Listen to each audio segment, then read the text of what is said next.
What's up, Garrett? Man, it is so good to have you here. Great to be here. Yeah, yeah.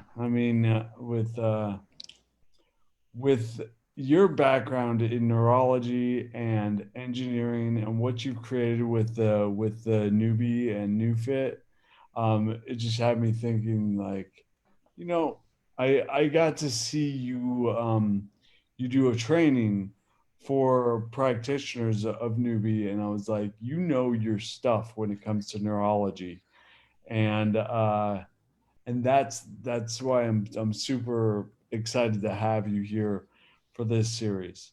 So for people who don't know who Garrett is the owner and creator of NeuFit, and he's the engineer of the newbie, which essentially is electrostimulation, um, using native uh, electric current through our bodies to to create an input to the brain so that the brain can do a appropriate output, and neurons that fire together wire together, and the results of this device are phenomenal in getting people back on their feet, after being in wheelchairs. Like, sometimes they see some really incredible things. So it's so good to have you here, Garrett. Welcome. Thank you. It's a pleasure. I'm grateful to you for doing these empowering and uplifting talks, especially during this time in the world. And it's an honor to be here and be part of it.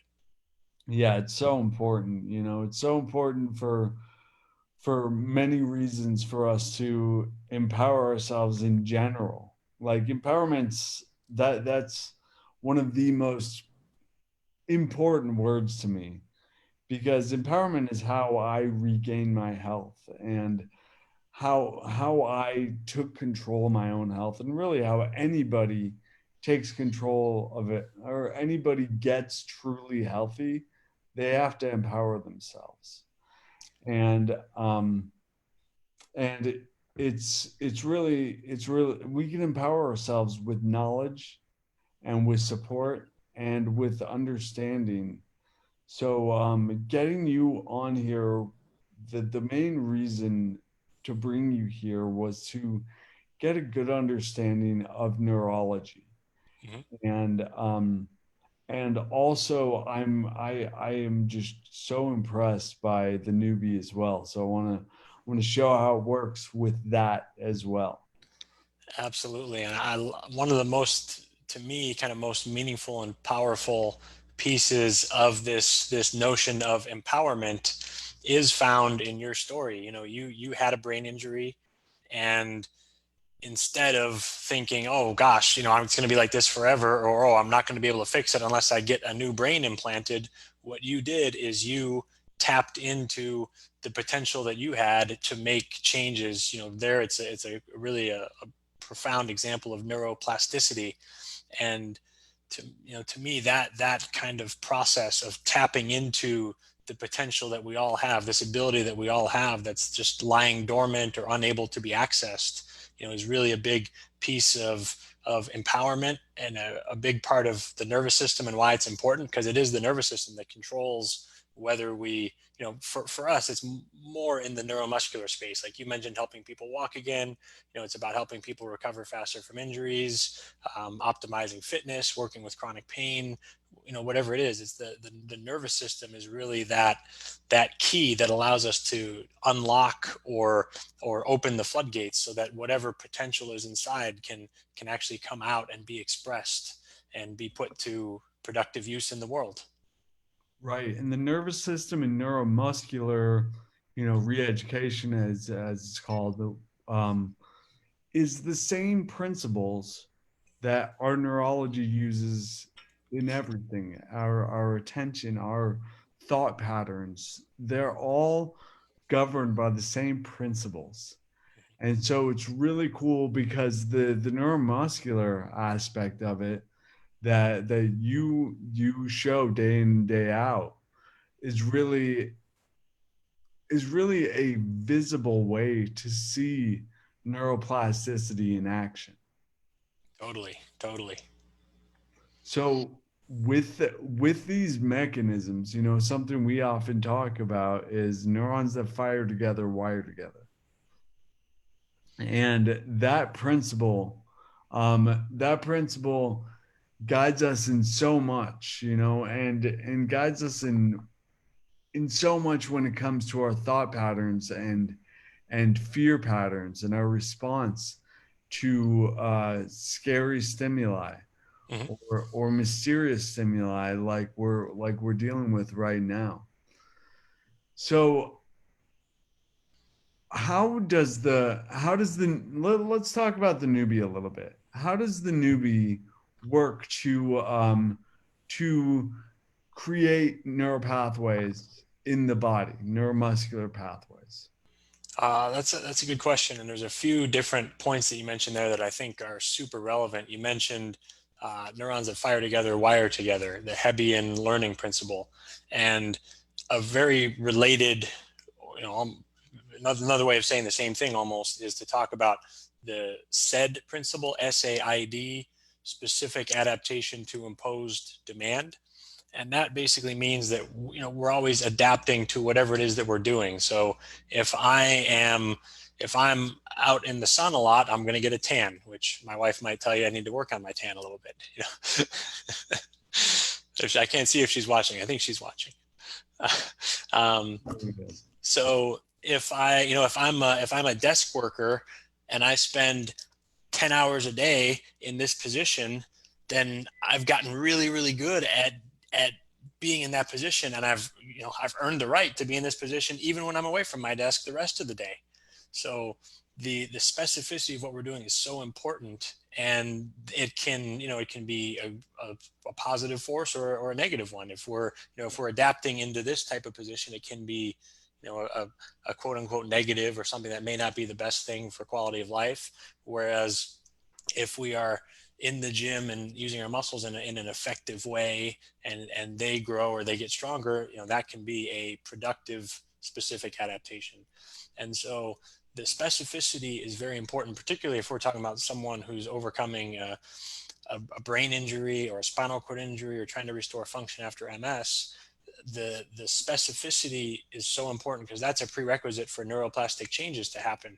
If you're if you're sitting in your bed thinking, oh my gosh, I just had a brain injury, how am I going to recover from this? Well, one, it's a long process, and two, you have to, in order for your brain to actually understand that it needs to upregulate or rebuild or remodel or change these pathways, it has to see that input, whatever that exercise is that you're doing or that stimulation or whatever the input is. It has to see that a lot, many, many, many tens or hundreds of thousands of times in order to get the point that, oh yeah, this is important. This is something I'm going to be asked to do a lot. And therefore, it is worth investing the energy, the resources, the raw materials to build up that pathway. And in some sense, the nervous system can get stronger, just like the muscles get stronger in the gym. You go lift weights with your bicep, and your bicep can get bigger and stronger. And if you challenge nervous system pathways, they too can upgrade and get stronger. And the newbie, a tool like this, I'll show it to you actually. Just so using something like this, the way that we do, um, can can help us stimulate the precise pathways that we need and do it enough, repeatedly, frequently enough, and in a meaningful, significant enough way that the brain gets the point that, oh yeah, this is important. Oh yeah, this is something that I need to invest in. If you just go to the gym once, it only does so much. But if you do it 3 times a week for a year, you see enough of that your body actually gets the point that it's important. So the newbie allows you to build up those reps. Another way of saying that is there's a great report that I read somewhere. I think we had talked about previously that equated the amount of work, the body of work required to recover from a stroke is about the same as what it takes to train to prepare to win a gold medal at the Olympics. So you think, it's hours of work a day for years to make those adaptations in the body. And the adaptations are based on, it's the body responding to the inputs that it's given. And so this is a tool that allows us to give those inputs more powerfully, more quickly, more precisely, and more consistently, because it's going to be, you put the thing in the same place, it's going to send the same thing every time. So you get that consistency, and allows you to just build up those reps. If normally it would take you 3 years of work, maybe you can compress that in half or something, just because you're able to get more work in more quickly, higher quality. Right. And, and then if you're talking about someone trying to recover from like a, MS or brain injury, it can be hard for them to move certain parts of the body. So they might not even be able to get any reps. So it can allow you to get some where you'd have none, or get more where you'd have less. Right. So when what the newbie does is you're putting a pad in one area and a pad in another area, and flooding you're flooding signal to one of the areas, which is an input. And we talked about how your brain is responding to input, or your nervous system in general is responding to input. And something that made so much sense to me, and just kind of honed some things in and clarified a lot for me, was when you said, when we were in the training and you're like, so is pain an input or an output? We receive painful stimuli. You get poked with something. Is that pain coming from the poke, or is that pain coming from your brain? That is a great question. And this is one that, most people think, yeah, this pained me, or that's the painful stimulus. And really, pain is a signal from the brain. So if someone tells you that your pain is in your head, you can tell them you're right. Pain is always in the head of the person who's experiencing it. It is an output signal from the brain, and it's the brain's attempt to tell you, or whoever's experiencing the pain, to tell you to change your behavior, to stop doing that, to don't move this area, or don't do that thing. And it's interesting because it's just a response to perceived threat. And perceived threat could mean something is damaged and you don't want to move it. Like I hurt my arm, and so I'm not. It's my brain's telling me not to move it with that signal of pain. But it could also be a response to threats that are totally different, or that quote unquote should not hurt, like reactions to food, or not getting enough sleep the night before, or psychological stresses at work, or many of the challenges, I'm sure in this, particularly in this tough time, that people have, question marks about their employment or the future of their business, or are nervous about rent. I mean, there's some seriously foundational level elements of our lives that are being threatened right now for many people. And those types of things are threatening to the brain. And even if there's no physical damage, they can actually trigger the output of pain somewhere. And so, an interesting point about that is that oftentimes, most people who experience pain do experience it in, whenever they do. Hopefully, you're not in pain all the time, but when they do, tend to experience it in the same one or two places. And so, I'll do a little just rhetorical question for people listening. Think about, if you do have pain, does it often tend to be in the same one or two places? And for most people, that's true. And a large part of that is because many of the sources of pain, and this is something that I hope is very empowering, many of the sources of pain are not physical. So we think, when we have pain, we think, oh, this is broken. Oh, I'm going to have to rely on that pill or that surgery, or I'm going to be in this brace forever, or it's always going to be like this until I fix the broken thing. And it doesn't always mean something is broken. It means there's some threat. And so if you are one of those people experiencing pain right now, sometimes that is because of non-physical or psychological, or different causes. And sometimes a nutritious meal and a good night of sleep can do that. Or sometimes going through the process of writing out in a journal, okay, what's going on, what's the worst case scenario, getting it down on paper, so it's at least can get out of the head, so to speak, and just get on the paper. Doing something like that can help kind of calm the mind, reduce the perception of threat, even if just a little bit, and sometimes that will help physical pain. So this knowledge, I think, is empowering because it opens up this whole new approach and understanding to pain, and we can educate our patients, and we can understand that pain doesn't necessarily mean we're broken, and it leads us to creative ways to help people with pain. Right. And what I really love about that is that we're also talking, it's an output from the brain, is how we perceive pain. And that's physical, and that's also psychological pain or fear. Fear is an output to the brain, or from the brain. And that output is a response to whatever's happening. So when we're in this fear space, then we tend to act pretty irrational. We tend to move into our limbic brain, or our primal brain, and be very reactionary to things. And this talk I titled the neurology of resilience, because there comes there comes time, neurons that fire together wire together. So when we're exposed to stressful stimuli repeatedly, and we're able to respond rather than react, we're able to kind of like expand the distance between the stimulus and the reaction to that stimulus. And this is in not as much in a physical way, but in a mental way, in our choices. Then we get to choose what that response is and strengthen those pathways. Neurons that fire together wire together. And the newbie device is phenomenal with its flood of signal to the physical being.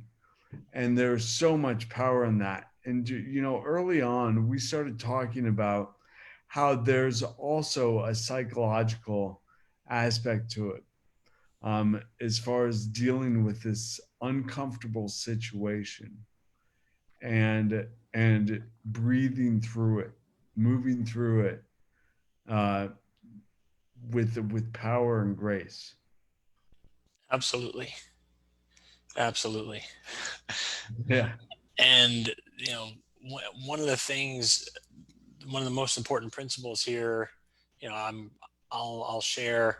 And before I get into it, I want to emphasize that I'm very sensitive to what's going on in the world right now, and I don't think that we can just magically flip a switch and change it, nor do I think we should ignore it. What I do think is exactly what you said, that we can change our response to it, even if it's just a shift of a degree or two. That can be enough to be empowering. That can be enough to help us get out of some of the depths of despair, or that really on guard fight or flight state. It can help us get through this with a better quality of life. So um, one of the most interesting parts of this conversation here is uh, is this notion of the threshold, that there's a certain threshold of input that we can handle before things break down. And so in the neuromuscular realm, that's like, if I could lift 30 pounds correctly, but then if I go to 35, I start doing this, I'm having to make these compensations, because over that threshold, I've crossed over that threshold of what I can do, correctly, or in a good way. And so then I have to call upon these other mechanisms. And it just like, if I'm going about my day, I can be more parasympathetic dominant generally in that rest and digest state of the body. And then if I start really increasing my activity, if I go for a run, if I start working out in the gym, then my body has to, in order to fuel that, does have to call on that fight or flight system to mobilize some energy and resources to fuel that activity, send blood away from the organs and out to the muscles, for example. And some of that is totally healthy. The problem happens when we exist in that fight or flight state all the time, when we're always going to the well of those sympathetic fight or flight hormones and using those all the time, because we always think that we're in an immediate challenge, an immediate danger, perceiving threat like that. And that contributes to pain. We're talking about threat. Pain is a response to threat, and it contributes to long-term lifestyle diseases like issues with blood pressure, digestion and elimination, reproductive. Those are all the areas that the body steals resources from in order to meet immediate challenges. And so if we're in that state for too long, those parts of the body go too long without proper energy and resources, and that leads to problems. So one of the one of the one of the coolest things that we're able to do with something like the newbie device, or with this type of approach that we're taking, is actually train people to alter these thresholds, where we can teach someone very methodically and systematically to be able to handle more and more input without having to change the output, or without having to, for example, go into that fight or flight state, trigger the adrenaline and the sympathetic hormones, increase the blood pressure and heart rate. So that could manifest as being able to do more work physically without pain, which is something we often help people with.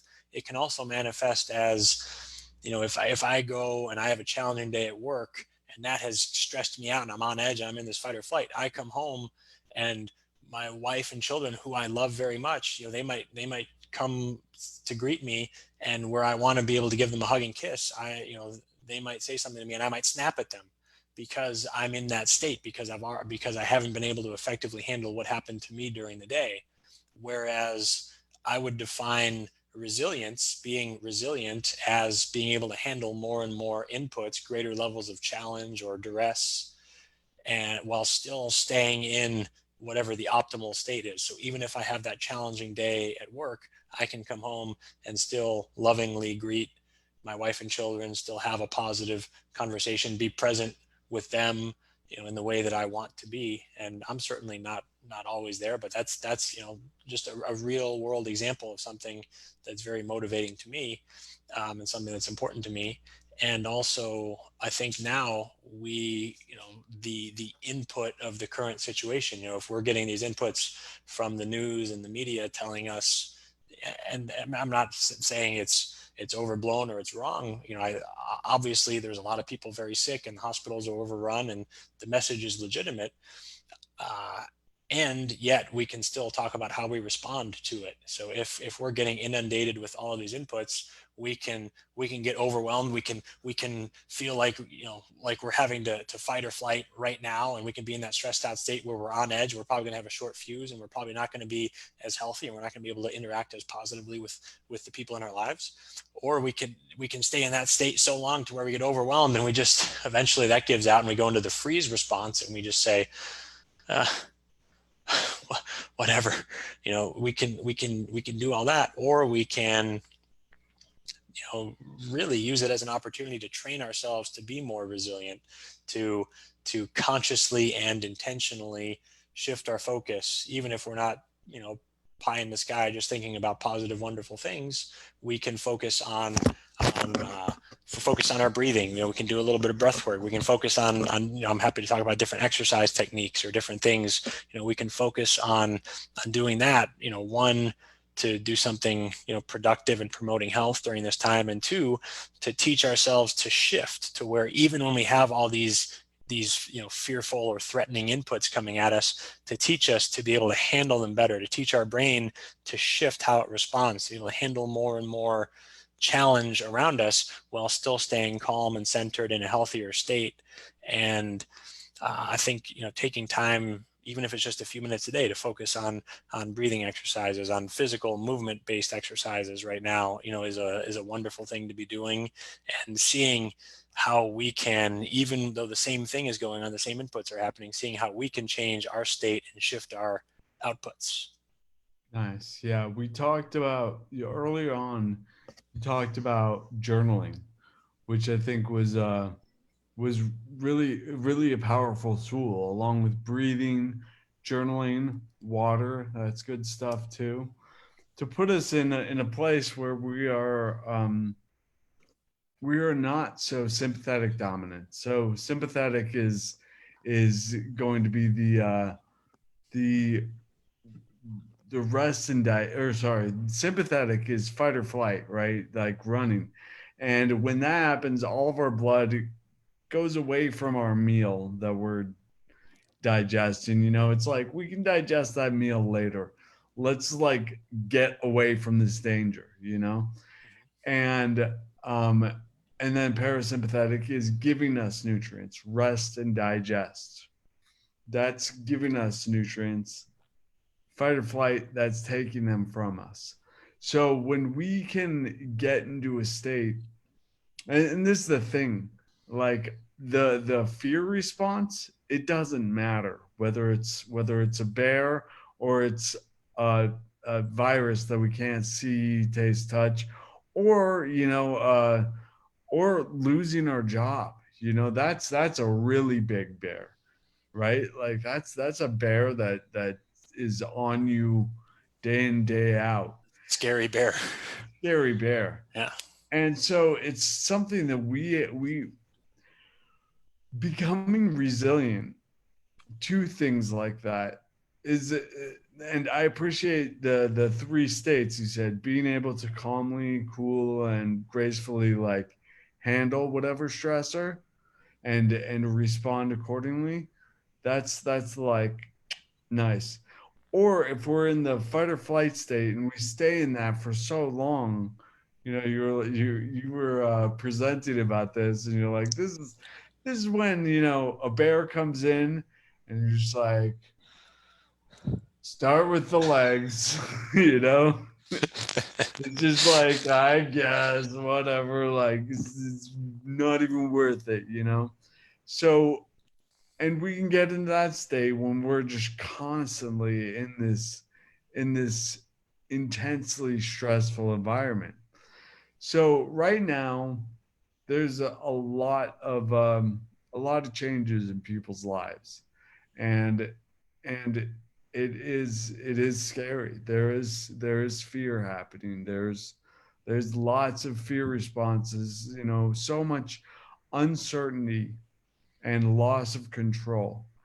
Mm-hmm. And I think those are the ingredients for for fear. And so it's a real thing. And what we're talking about is resilience to that fear. Not pretending it's not there.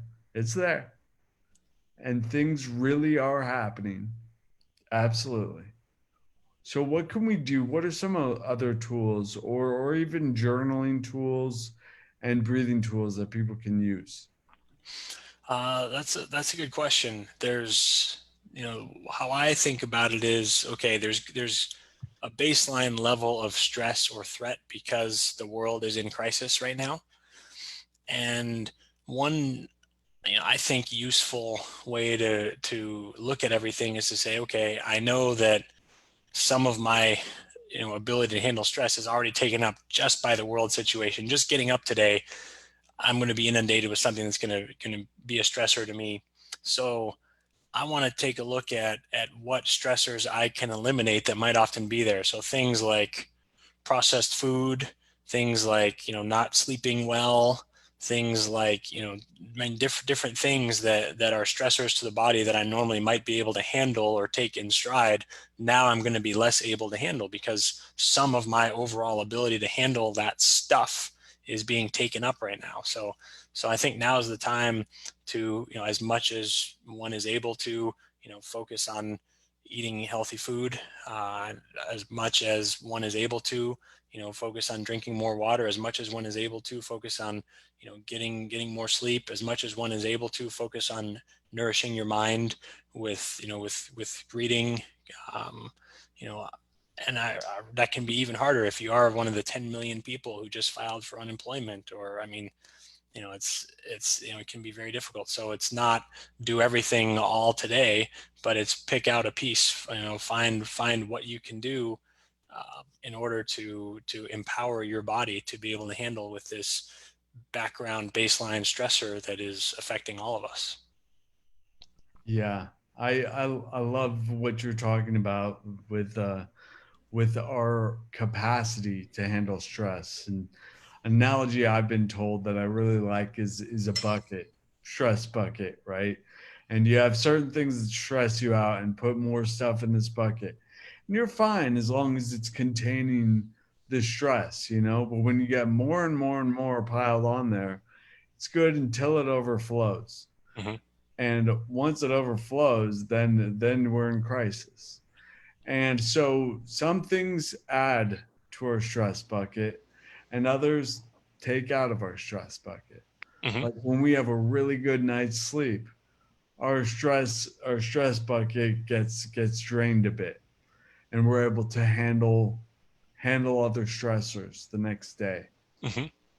And yeah, I really appreciate that. So sleeping well, eating right, drinking plenty of water, great tools. And journaling has been just a phenomenal tool for me. Hmm. I like the idea of writing down worst case scenario and then disarming that. Like, all right, if that's the case, then what? Will I be okay? Will I live through it? Like, and kind of playing out that scenario in your mind. And if and being like, yeah, it'll suck, but I can handle it. Cool. Now let's focus on the best case scenario from that place, knowing that the worst case scenario, it's tolerable, and the truth is going to be where it's going to end up is going to be somewhere in the middle. Absolutely, absolutely. I mean, that's just a powerful psychological process that I would encourage, people to go through. Another thing too is physical exercise, because that allows us to, if we push ourselves to the limit emotionally and psychologically in exercise, that actually is very threatening. If we're sprinting, or if we're holding a squat for 10 minutes, and at the end of it our legs are shaking and our brain is thinking like, stop, stop, stop, this is too much, you're threatening your own survival. If we can train ourselves to go to that place in a relatively safe and controlled environment through training, then the other challenges and stimulus become easier to handle as well. So that's, exercise, not that you don't always have to push yourself there. However, pushing the body to a point where it gets challenging, and then you may, for example, want to breathe through your mouth, but you consciously and intentionally breathe through your nose, even though it takes a little more work just to use the diaphragm. It ends up being more efficient, ends up being better for health, and it teaches you to stay in that parasympathetic, that rest and digest state, preferentially more in that state compared to the fight or flight state, even when you're under duress. So that's part of how you start to shift your internal state, and shift these transition thresholds so that you can handle more and more challenge without having to resort to that fight or flight state. One of the things that we'll do this week, we've talked about, I'll commit to it right now. We're going to do a live workout, and we'll do a follow along workout that people can do. And I'll give some of these neurological coaching cues. And so we'll do that this week. So if you, I guess I'll give a plug, if you follow us on social media at our NeuFit page, we'll post about that, and we'll do something on there this week so that we can follow along, and within the framework of a workout, we're going to use that as an opportunity to train resilience. And one of the coolest things about that is how it translates into other areas of life.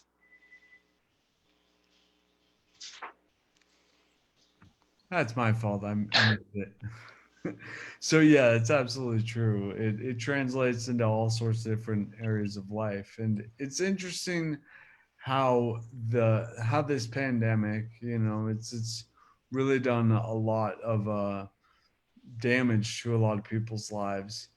Um, and also it's just I like to think of everything that happens as an opportunity, whether it's something that seems terrible. All right, take it as an opportunity, and that's absolutely what I've done with my injury. Hmm. It's taking it as an opportunity, taking it as an adventure, and an opportunity to help others, right? And there's And I commend you for the work you've done in that to help other people with brain injuries and to write the book that you've written and all that. I mean, that's a really, it's a great lesson for other people who are going through adversity. It's very inspirational. well, thank you, man. Thank you very much. And yeah, we all go through some sort of adversity in our lives. And this right here is adversity, and it's an opportunity for us to take a look at what we can improve upon in our lives. You were telling me earlier you're no longer teaching classes because at NeuFit they have workout classes, as well as neurorehabilitation using tools of functional neurology and and and neuroplasticity. They also do just workout stuff, which absolutely is using those principles as well, because that's neuromuscular like strength. And and now you're no longer doing those classes for the time being in light of Corona, and you're you're still seeing patients because you are a medical facility, Hmm. but no longer doing the sports side of things. And you're also doing house calls. Is that right? Yeah. So I've tried to take that same attitude for you, as you did to see, okay, this is a challenge, what opportunity is there? And if people want to or if people still need these health related services, but don't want to go out in public or something like that. We've rolled out a couple mobile offerings again on a limited basis. Everything is all these different rules that we're following. Everything's hygienic, and we're 6 feet apart as much as we can be. But if you're doing some healthcare services and you have to touch someone in the evaluation, you do that. Just wash your hands before and after. So all that stuff. But yeah, we've rolled out some mobile offerings to work with people in their homes or on their patio or in the garage or wherever. And that's something that I think is a good thing to think about for those of you who have businesses or offer services that are usually one-on-one in person. What opportunities might this present to go virtual or to be mobile or to change in some capacity what you're doing to meet the current needs of the current demands of the market, which we want stuff brought to us at home. We want people, services at home because we don't want to or can't go out to places now. Yep. uh, Necessity is the mother of invention, right? that's right. Yeah, Yeah. So we make do with what we have. We make do with our circumstances. It was in Jurassic Park. I said, "Life will find a way." that's right. It always will. It always will. So yeah, NeuFit is phenomenal for anybody working in functional neurology, physical therapy, occupational therapy. I said like my wrist was completely flexed inward like that, and having the newbie device would have been really really cool. It would have accelerated getting my hand back quite a bit, because what it's doing, it's not like your normal e-stim that is actually using alternating current, like a tens unit or something like that, which basically just tells the brain to flex that muscle, and that's it. It's just like forced contraction. But with the newbie, again, it's flooding input to the nervous system, and it allows you to to control the output. Like you can make the choice to move through it.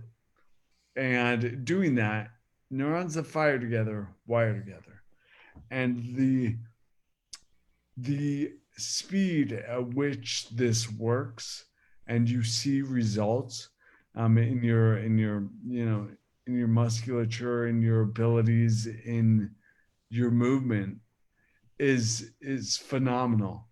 And I wanted to ask you about some some especially profound cases that you've seen. Yeah, totally, totally. So there's a wide range of challenges or issues that people are facing where this approach can help, in large part because we're working with the nervous system, and the nervous system is this common thread throughout from early stage rehabilitation for someone who's recently injured or has pain, through building back up and getting back to return to activities of daily living or return to the field of play for an athlete, all the way through elite performance or sustainable long-term fitness, whatever that is to somebody. There's the nervous system is this common thread throughout that entire process or throughout that entire continuum. And so there is a wide range of things with which we've been able to help people, a wide range of goals we've been able to help them achieve. I see a lot of examples in the sports world where, for instance, a football player who has a recent grade 2 separation of the AC joint, and it's painful and they can't move their arm past here. And we'll go through our process with the newbie, we'll scan around and we'll find where these responses are. And remember, it's not always as much about what happens to us as it is about how we respond to it. And so a lot of times when there's a traumatic injury, the body braces and guards and freezes and limits the output in that area. And that's productive if someone's going to attack that again at any again at another moment, but it's actually counterproductive for healing, for movement. And in terms of healing, if you have tension like that, that tension can literally block the flow of blood that's trying to bring the raw materials to heal the darn tissue in the first place. So in many ways, the body actually impedes or blocks its own healing process. And that's part of why this would take 4 weeks to recover. And yet we go through our process, we scan around on the body with an electrode. I think I have one here. So, for instance, we might scan around with something like this and find a couple spots where the body's in that reactive state, where that perception of threat is high, where there's hypersensitivity, something where there's this reaction to the trauma, and we'll stimulate those areas. And sometimes in just a couple minutes through that neuromuscular re-education process, sometimes in just a couple minutes, athlete will be overhead and it'll be like, how did that happen? That was supposed to take me 4 weeks to do that. How did that happen in 4 minutes? And the answer is, it's obviously too short of a period of time. It's an impossibly short period of time for that injury to have fully healed, for all the tissue to have recovered. What happened is you had the ability to do this all along. You were just blocking yourself from doing it. The brain was limiting the output there. It was imposing a governor, actively imposing these limitations as a protective mechanism. Remember, the brain wants us to do less. Our brain is oriented towards survival and protection. It doesn't want us to do more. It wants us to do less, to stay in that margin of safety, very conservative. And by changing the inputs, we were able to change that and get more output there so that the person could move more in just a few minutes. So we see those all the time, with those acute sports injuries like shoulder separations, like sprained ankles, the person who, quote unquote, throws their back out. Obviously you don't, or I don't know if it's obvious or not, but you don't actually throw your back out. If it's out, like you're in the hospital getting emergency surgery. But what happens is when people are in this state where they're hobbling around, they're really in spasm. Again, not the original insult, but the response to it. So it's these spasms have them in pain and locked in the state where they can't move more than an inch or two up and down from this position. And we'll go around, we'll scan around in the body, and sometimes, again, in a few minutes, we'll be able to change that software programming, that signal of the nervous system, and all of a sudden, in a few minutes, they'll break the spasms and they'll be able to walk around again. So being able to help people recover much more efficiently and effectively from those acute injuries, is very cool and very empowering. And when you see it happen, and when you see it happen enough times, it's really, it really has instilled within me this strong belief and really corroborated these theories from neuroscience about how the body and the brain, how the brain protects us and by limiting output in the body, and how if we find the right inputs, we can change that and tap into that potential for more movement, for whatever it is, better strength or speed. Tap into that potential that's there, just lying dormant, not able to be accessed. So there's that type of thing, and then there's the longer term approach, working with someone like yourself. I know we've done some work recently, but if or people we've worked with who are in a state more similar to what you were in several years ago, right after you had your brain injury, where we've been working with people who have brain injuries from TBI or stroke, working with spinal cord injury patients, or patients who have lost function because of MS. And it's not like someone's in a wheelchair and out of a wheelchair in one session. The time course is much, much longer. The cool thing that we're able to do is aid that process of neuroplasticity, neuroplastic reorganization and adaptation, like we talked about earlier, where we can help someone by using the machine in some of these strategic ways, by scanning around to see exactly, bless you, I saw that, to see exactly where the underused pathways are in their body and stimulate those. We can help them make progress a lot more quickly. They can get the equivalent amount of work of what they would get in one therapy session, or in one session on newbie, get the equivalent of amount of work of what they might get in 3 or 4 therapy sessions normally. And so the process can just go a lot faster. And we don't necessarily know whether it's going to be like this, whether it's going to be like this. We don't necessarily know, but what we do know is that everyone has some reservoir of neuroplastic opportunity.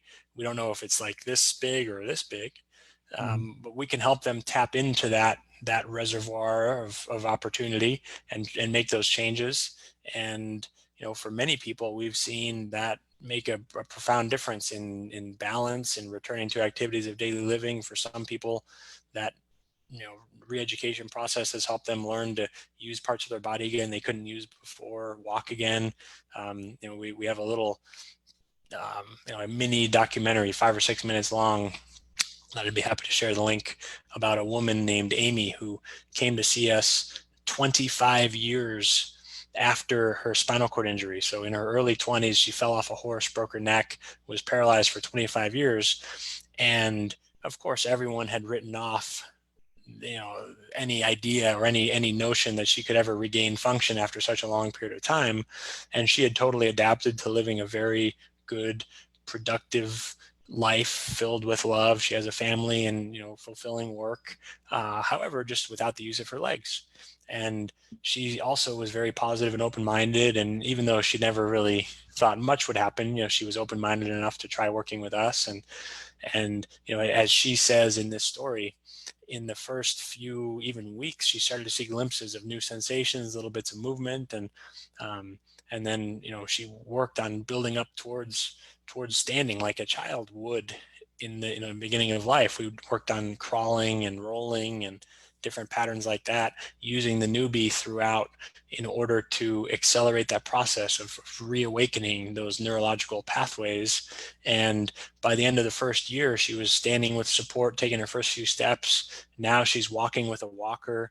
The last this past Christmas, a few months ago, we saw this video that she shared with us that was just so moving, where she was going to meet her family. Her family was gathered in a restaurant, and someone in the family that was sitting there had their video camera out, and they videoed, and Amy walked in on a walker, and everyone, that was the first time they had seen, most of her family, the first time they had seen her walk, and they saw it, and they were in tears, they were shouting, they were going crazy. And it was just such a moving, inspirational moment to see that. So it's to me just a real testament to the power that we all have as humans to adapt, to overcome, power that we need to collectively tap into now when we're faced collectively with a crisis like this. Um, and it speaks to this potential that we have to adapt if given the right inputs and placed in the right environment that supports all of those inputs. Mm-hmm. And it's all about how we respond to those inputs. I was thinking about where I was in that place with it's called spastic hypertonia, and it's basically my brain or my nervous system in some way saying that this muscle needs to be contracted because the other one's being stretched, and that wasn't what was happening. The other one wasn't being stretched, but my nervous system thought it was. And so rewiring that, it was a lot of work in therapy, but I've realized that a lot of the same things, like I had a brace that kind of pushed up over here, like on my palm, and I would do therapy at the same time. So I was getting lots of input to my brain, while I was, having the appropriate motion of moving it back some and getting it back so I could lift my wrist again. And these are it's a lot of work doing that over and over and over and over again. And the signal from the newbie sends it, like how many signals is the newbie sending out per second? So it can go up, in the range of 500 impulses per second. And the body normally communicates, if we're sending a signal to contract our muscles, that could be anywhere from 20 to 80 impulses per second. So you can't say, well, it's exactly 10, since it's 10 times the number of signals, it happens 10 times faster. It's unfortunately, it's not quite that simple. But what you can say is, because you're challenging the nervous system, just like if we challenge our muscles in the gym, they get bigger. If you challenge the nervous system by sending more information faster, it will adapt and get stronger and upgrade and reorganize. And the the opportunity to do that with technology like this is definitely, it's a powerful stimulus and an opportunity to make changes. And I think one of the cool things, one of the themes, all of this throughout this, that I hope is not lost on people, is that we got oh, kitty. I'm listening. one Continue. of the one of the themes throughout all this that I hope is not lost is that we're not relying on the machine to just do this for us. It's not like a robot that's just going to do the thing for us. What we're doing is we're leveraging technology to tap into our own biology to make ourselves better, so that when we get off the machine, we actually work better. And I think that's one of the things that we hear a lot from, on a little bit of a side note, but we hear a lot from therapists who say, "Oh, I don't use modalities, or I don't use technology," or athletes that say, "I don't like to use it because they don't like the machine to do it for them. They like to do it themselves with their hands or with their elbows or whatever." And many of them are now therapists who use our technology because they have come to understand that it's not the machine doing it for them, but it's the machine in combination with their own abilities and understanding, all directed towards helping people activate their own internal potential, the ability to heal or to adapt or to grow, whatever that is. Yeah, absolutely. Leveraging technology. And, I wrote a post on technology in the brain and how we use technology in different ways I mean, we're all using technology. This right here is one of my favorite pieces of technology. I got a cat trying to steal the show. Um, succeeding. So yeah, but technology has many different aspects and can do different things. And actually, I want to bring in the newbie into that article. But basically, I talk about how we have adaptive technology, which is making things easier for us. And adaptive technology can be a walker, cane, a wheelchair, whatever, right? And even like a keyboard, that's adaptive technology. Yeah, or a dishwasher. Or this one, yeah, yeah, and then we have technology that actually makes it harder for us. So this is like I was told to try constraint induced therapy, Hmm. which basically I would wear a oven mitt on my right hand so that I was forced to use my left hand more. Hmm. And it was pretty frustrating, of course, but it worked. It got me to start using that. And it forces you, like we talked about before, there's this body of work that you have to do in order to get the adaptation. And when you have that oven mitt on your right hand, it just forces you to use your left hand. So you're having to get those hundreds and hundreds of reps a day. And eventually those reps add up to the hundreds of thousands of reps that you need in order to make the changes. And so that is a technology, that is a strategy.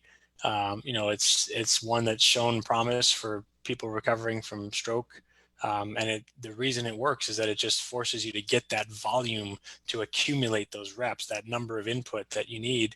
And I think that it's great, and it's documented in the literature that it works. And I think that in combination with technology like the newbie that can help you get that input to reach that critical mass even faster, I think the combination is even more powerful. Yeah, and I'm curious about I'm sure you know about sensory substitution, Mhm. and I wonder I don't know the answer to this, but I wonder how sensory substitution how that could be used with the newbie, and I don't know if that's something you've thought about. That's good. That's a really good question. So, I don't think, if someone loses their their sense of sight, I don't think we can trigger, with the newbie to trigger them to be able to, like, there's, in the brain that changes itself, Deutsch, he talks about someone who's blind being able to replace their sense of sight with their hearing, that they can make a little sound and hear like a bat with sonar, hear the reflection off of things and tell where obstacles are. And, I mean, I wouldn't say we can do that. One type of thing that we can help people with, though, for example, is actually increasing the the sensory input from the feet, for example, which is super relevant for balance. So this is very interesting for people who have balance challenges, and the principles apply to a lot of other physical challenges as well. Where it's really interesting. A lot of times, a lot of times, elderly people have a higher risk of falling, and it's interesting that if you look at their brains, the part of the brain that monitors the feet, the part of the brain that actually pays attention to, receives the input from the feet, that part of the brain will shrink over time. So, wearing a lifetime of wearing thick soled shoes and having diminished input, having less input from the feet, that part of the brain gets less stimulation. And so other parts of the brain kind of take it over since it's not being used as much. So they actually be shrinking in the part of the brain that monitors the feet. It's possible, especially with a barrage of input and stimulation with technology like this, it's possible to actually send enough input from the feet that those parts of the brain will actually start to expand again and grow and become more robust. And so this is so important for balance, because balance is this balancing act, no pun intended, of of being able to catch one's balance before falling. We don't keep our balance.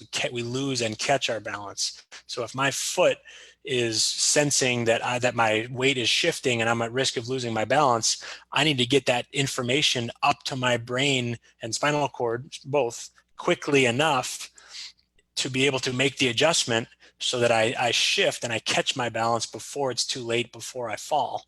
So being able to increase, for example, the sensory stimulation, so not like total sensory substitution, but sensory improvement, uh, is something that's very relevant here, I think, and something that we've seen several people with some with brain injuries and otherwise, for whom this work has been able to help them have decrease their risk of falling. People get downgraded from high to moderate fall risk for a brain injury patient, or walk with better balance, be able to stand on one leg for longer.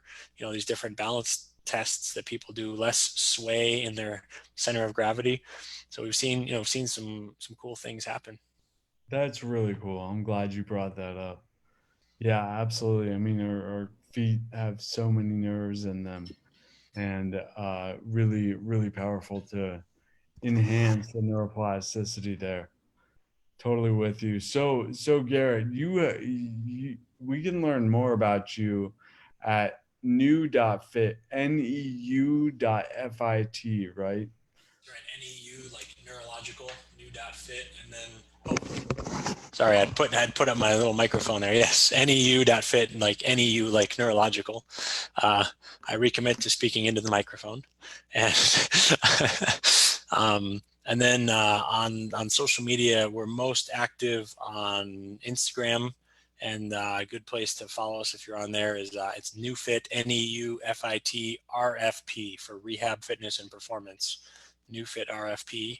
And as I committed to on this, you can hold me accountable. We're going to do a workout follow along that's based in these neurological principles of resilience, and we'll talk about neurological inputs. We'll talk about breathing and how it impacts the nervous system. And so that'll be up on there this week. So totally Nice. free, just educational, something we want to do to help be of service, during a time like this. Nice. Yeah, send me the info for that, and I will definitely try to make it. I will. Cool. Well, thanks so much, Garrett. It's always such a pleasure, and I'm looking forward to seeing you when I'm back in Austin. That's right. Hopefully Yeah, sooner than later. hopefully. I actually, this is perfect right now. This is the best. I'm loving it. But yeah, absolutely. We will stay in touch, my friend. Thanks so Awesome. Yeah, thanks again for having me. It was a pleasure. much. My pleasure.